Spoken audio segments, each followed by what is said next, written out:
नमस्ते। किसी कंपनी में डायरेक्टर के पद से इस्तीफा देना सुनने में तो बहुत सीधा साधा लगता है ना। पर असल में कॉर्पोरेट दुनिया में ये एक ऐसा प्रोसेस है जिसमें कई कानूनी पेच हो सकते हैं। तो आज हम इसी को समझने वाले हैं कि ये प्रोसेस सही तरीके से कैसे पूरा किया जाए। तो चलिए सीधे मुद्दे की बात करते हैं। एक बहुत ही जरूरी सवाल, अगर कोई डायरेक्टर बोर्ड छोड़ दे तो क्या भविष्य में कंपनी की किसी भी लायबिलिटी, मतलब किसी भी कानूनी या फाइनेंशियल जिम्मेदारी से उनकी पर्सनल प्रॉपर्टी पूरी तरह सेफ रहती है? और देखिए, ज्यादातर मामलों में इसका जवाब होता है नहीं। अगर, और ये अगर बहुत बड़ा है, अगर सही प्रोसेस फॉलो नहीं किया गया हो।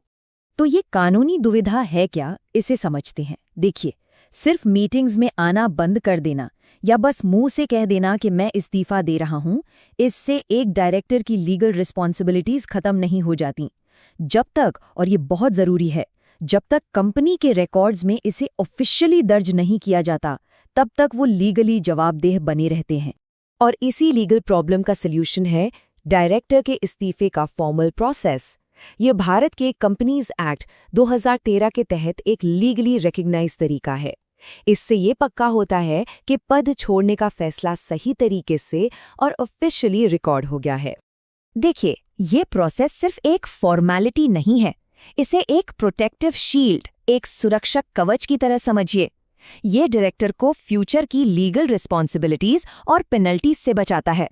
और तो और, इससे ये भी पक्का होता है कि उनके पर्सनल और कॉर्पोरेट लीगल रिकॉर्ड्स एकदम क्लीन रहें।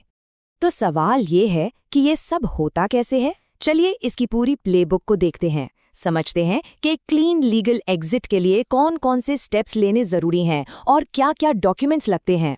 सबसे पहला स्टेप तो इस्तीफा देने वाले डायरेक्टर को ही लेना होता है। उनको 3 मेन काम करने हैं। पहला, एक फॉर्मल रेजिग्नेशन लेटर तैयार करना जिसमें एक क्लियर डेट लिखी हो। दूसरा, उस लेटर को कंपनी को सबमिट करना। और तीसरा, अपने पैन और आधार की कॉपीज रिकॉर्ड के लिए देना।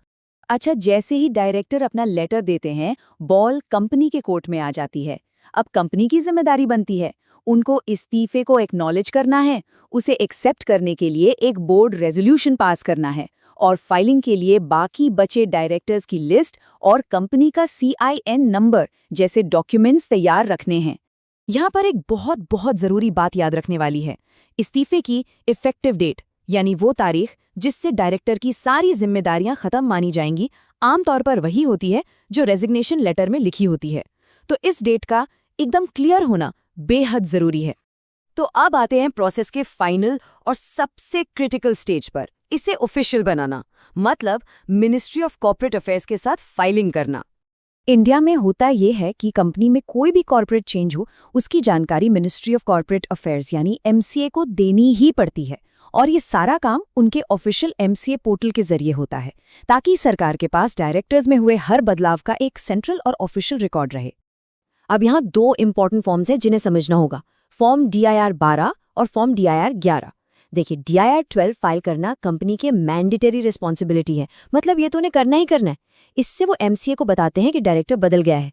लेकिन जो DIR 11 है, वो इस्तीफा देने वाला डायरेक्टर खुद फाइल करता है। अब ये ऑप्शनल है पर हाईली रेकमेंडेड है। क्यों? क्योंकि इससे डायरेक्टर सीधे सीधे MCA को इन्फॉर्म कर देता है और अपने लिए एक पर्सनल रिकॉर्ड बना लेता है। ये एक तरह का सबूत है कि भाई मैंने अपनी तरफ से प्रोसेस पूरा कर दिया है।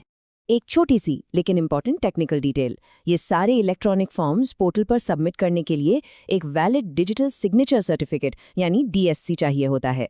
ये बस प्रोसेस को सिक्योर बनाने के लिए है। तो इन सारे स्टेप्स और प्रोसीजर्स का निचोड़ क्या है, इसका फाइनल टेक अवे क्या है? चलिए इसे समेटते हैं और देखते हैं कि इसका असल मतलब क्या है। तो देखिए, सबसे ज़रूरी बात यह है कि इस पूरे प्रोसेस को सही से फॉलो करना। ये सिर्फ कंपनी छोड़ने का एक तरीका नहीं है, ये असल में फ्यूचर की किसी भी पोटेंशियल लायबिलिटी के खिलाफ एक परमानेंट शील्ड है। एक तरह से ये प्रोफेशनल सेल्फ प्रोटेक्शन है। और ये सब हमें एक आखिरी और बहुत ही ज़रूरी सवाल पर लाता है, क्या मौजूदा कॉर्पोरेट रिकॉर्ड इस तरह से बने हैं कि वो डायरेक्टर्स को फ्यूचर के रिस्क से बचा सकें? ये एक ऐसा सवाल है जिस पर हर डायरेक्टर और हर एंटरप्रेन्योर को सच में बहुत गंभीरता से सोचना चाहिए।